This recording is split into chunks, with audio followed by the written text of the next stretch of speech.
Les textes liturgiques du mardi 6 février 2024. Première lecture. Tu as dit, c'est ici que sera mon nom, écoute donc la supplication de ton peuple Israël. 1 Roi 8, 22, 23, 27, 30. Lecture du premier livre des rois.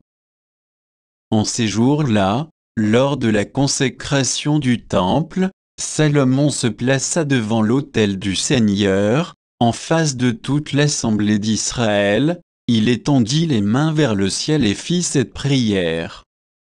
Seigneur, Dieu d'Israël, il n'y a pas de Dieu comme toi, ni là-haut dans les cieux, ni sur la terre ici-bas, car tu gardes ton alliance et ta fidélité envers tes serviteurs, quand ils marchent devant toi de tout leur cœur.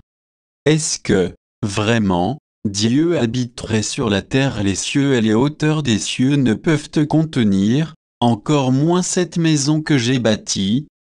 Sois attentif à la prière et à la supplication de ton serviteur. Écoute, Seigneur mon Dieu, la prière et le cri qu'il lance aujourd'hui vers toi. Que tes yeux soient ouverts nuit et jour sur cette ma maison, sur ce lieu dont tu as dit, c'est ici que sera mon nom. Écoute donc la prière que ton serviteur fera en ce lieu. Écoute la supplication de ton serviteur et de ton peuple Israël, lorsqu'ils prieront en ce lieu toi, dans les cieux où tu habites. Écoute et pardonne. Parole du Seigneur. Psaume 83, 84, 3, 4, 5, 10, 11 ABCD. Mon âme s'épuise à désirer le parvis du Seigneur, mon cœur et ma chair sont un cri vers le Dieu vivant.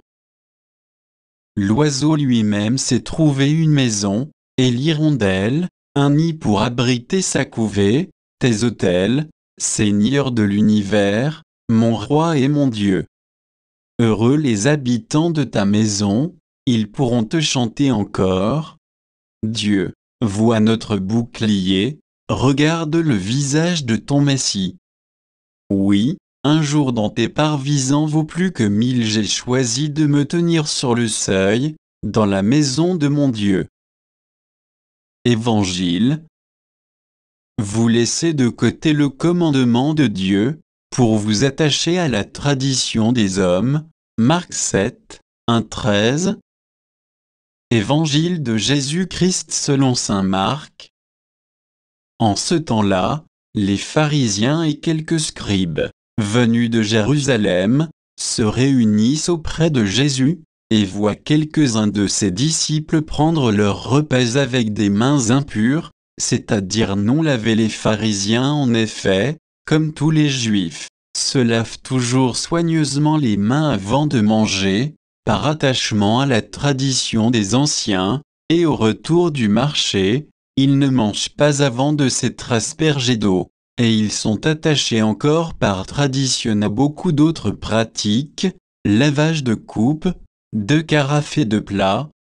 Alors les pharisiens et les scribes demandèrent à Jésus, « Pourquoi tes disciples ne suivent-ils pas la tradition des anciens? Ils prennent leur repas avec des mains impures. » Jésus leur répondit, « Isaïe a bien prophétisé à votre sujet, hypocrite, ainsi qu'il est écrit, ce peuple m'honore des lèvres, mais son cœur est loin de moi. C'est en vain qu'ils me rendent inculte. Les doctrines qu'ils enseignent ne sont que des préceptes humains. Vous aussi, vous laissez de côté le commandement de Dieu, pour vous attacher à la tradition des hommes. » Il leur disait encore, « Vous rejetez bel et bien le commandement de Dieu pour établir votre tradition. En effet, Moïse a dit, « Honore ton père et ta mère. » Et encore, « Celui qui maudit son père ou sa mère sera mis à mort. » Mais vous dites, supposons qu'un homme déclarait à son père ou à sa mère, « Les ressources qui m'auraient permis de t'aider sont corban,